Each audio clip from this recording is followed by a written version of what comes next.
मैं चाह रहा हूँ कि मेरा जो फूला हुआ पेट है ये अंदर हो जाए और मुझे कॉन्स्टिपेशन खत्म हो जाए, सूजन खत्म हो जाए और ईद से पहले एटलीस्ट मैं 3 से 4 सेंटीमीटर लूज कर लूँ। अस्सलाम वालेकुम, मैं हूँ आपका माहिर ग़िज़ाई डॉक्टर ज़ुबैर और आप इस video channel doctor exact diet.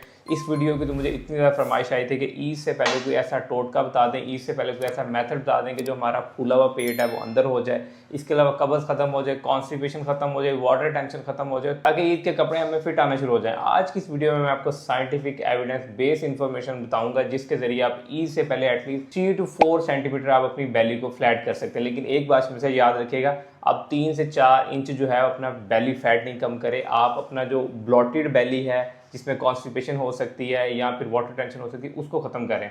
लेकिन अगर आपने बेली फैट को कम करना है, आपने अपना ओवरऑल वेट कम करना है, तो उसके लिए आपको मेरा 90 डेज प्रोग्राम ज्वाइन करना पड़ेगा। उसके रजिस्ट्रेशन ऊपर और पहली 20 स्लॉट्स के ऊपर मैं दे रहा हूँ 35% तक डिस्काउंट। उसके लिए आपने मुझे नीचे डिस्क्रिप्शन में मेंशन नंबर पे कांटेक्ट करना है। मैंने थाउजेंड ऑफ लोगों की ट्रांसफॉर्मेशन की है जिसमें पीसीओएस है, फैटी लिवर, डायबिटीज़ भी है। चलें अब चलते हैं इस वीडियो की तरफ। अगर आप बेली को फ्लैट करना चाह रहे हैं, ईद के ऊपर जो आप चाह रहे हैं कि आपके कपड़े आपको फिट नजर आए, ऊपर और पेट जो है आपको अंदर नजर आए, तो इस वीडियो को आपने स्टार्ट करके एंड तक लाजमी देखना है। देखिए, हमारी पाकिस्तानियों की जो डाइट है वो नमक से भरपूर है। हमारी ग़िज़ा के अंदर सोडियम इतना ज़्यादा है कि मिसाल के तौर पर अगर सिर्फ अपनी इफ्तार की प्लेट देख ली जाए तो उसमें समोसे, पकोड़े, फ्राइज़, इसके अलावा दही भले हो गए, या फिर तीसरी बड़ी चीज़ जो हम डेली बेसिस पे खाते हैं वो पिज़्ज़ा, बर्गर, ये सारे खाने हाई इन सॉल्ट होते हैं।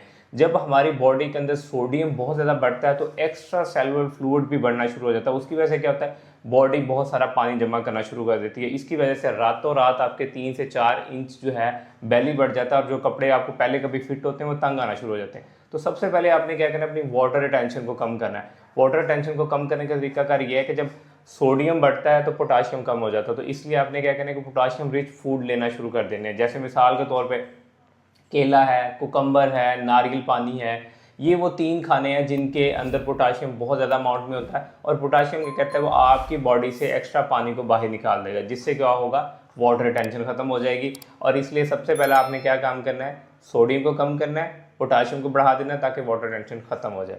और दूसरा बड़ा काम जो आपने करना है वो बेसिकली क्या करना है कि अपनी गट को सुकून देना है। बहुत सारे लोग क्या करते हैं कि बहुत ज़्यादा खाना खाते हैं, थोड़े टाइम में खाते हैं और खाने के बाद जो है फ़ौरन से सो जाते हैं और लेट नाइट खाना खाते हैं, जिसकी वजह से क्या होता है, कॉन्स्टिपेशन और ब्लॉटिंग, उसकी वजह से भी रातों रात 3 से 4 इंच बढ़ जाते हैं।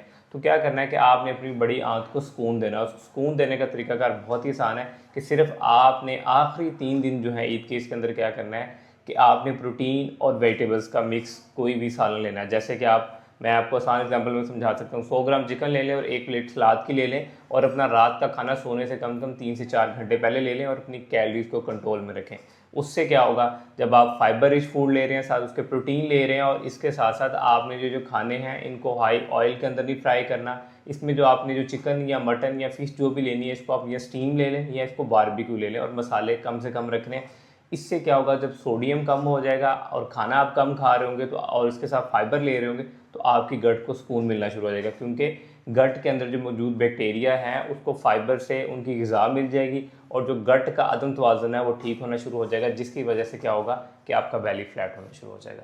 तो दूसरा बड़ा काम क्या करना है कि लाइट प्रोटीन और वेजिस आपने अपना खाना खाना है और उसको कम से कम 3 से 4 घंटे पहले ले लेना है। इसके बाद जो आपने तीसरा बड़ा काम करना है वो भी बहुत ही ईजी है ताकि आपकी बेली फ्लैट रहे ईद से पहले, और इसके साथ साथ आपको कॉन्स्टिपेशन और ब्लोटिंग ना, वो आपने करना है हर खाने के बाद कम से कम 30 से लेकर 45 मिनट की वॉक करनी। यानी रात के खाना खाने के बाद फ़ौरन से आपने सो नहीं जाना। जब आप 30 से 45 मिनट की वॉक करेंगे, इंसुलिन स्पाइक्स कम हो जाएंगे, इंसुलिन रेजिस्टेंस का रिस्क कम हो जाएगा, खाना आपका डाइजेस्टेड हो जाएगा। क्योंकि बहुत सारी रिसर्चेज ये कहती हैं कि अगर आप रात के खाने के फ़ौरन बाद सो जाते हैं तो आपका ऑलरेडी जो मेटाबॉलिज्म है स्लो होता है, तो उसकी वजह से खाना प्रॉपर डाइजेस्ट नहीं होता, जिस वजह से आप ब्लॉटेड फील करते हैं।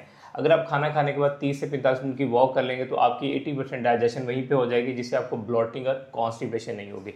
इसके साथ जो मैं आपको एक बोनस टिप देने जा रहा हूँ, ये कि आपने कहवा इस्तेमाल करना है जो आपके बेली को फर्दर ब्लॉटिंग से और कॉन्स्टिपेशन से बचाएगा। उसके लिए क्या करना है, थोड़े से आपने मिंट लीव लेने हैं, 1 स्लाइस आपने जिंजर की लेनी है और 1/4 टीस्पून आपने जो है फिंगर सीड यानी सौंफ के बीज लेने हैं। इनको क्या करना है कि आपने 1 कप के अंदर जो है बॉईल कर लेना है, स्टेन करना है और पी लेना है। ये आपके मैदे को सुकून भी देगा, आपको ठंडक भी महसूस होगी और इसके साथ आपका बेली है वो भी फ्लैट होना शुरू हो जाएगा। अगर ये आप तीनों टिप्स फॉलो कर लेते हैं तो ईद से पहले आप एटलीस्ट 3 to 4 सेंटीमीटर जो अपना ब्लॉटेड, कॉन्स्टिपेटेड और इन्फ्लेम्ड बेली जो है वो कम कर सकते हैं और आप अपने ईद के कपड़ों में भी फिट आ सकते हैं।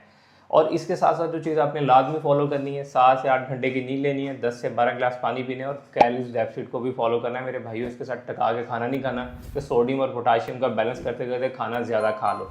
और सबसे बढ़ के जो चीज़ है आपने सबसे ज़्यादा फॉलो करनी है, मेरा इस वीडियो को लाइक कर लेना है, चैनल को सब्सक्राइब कर लेना है। अगर मुझसे कस्टमाइज्ड डाइट प्लान लेना चाह रहे हैं तो मेरा नंबर नीचे डिस्क्रिप्शन में मेंशन है। Thank you so much.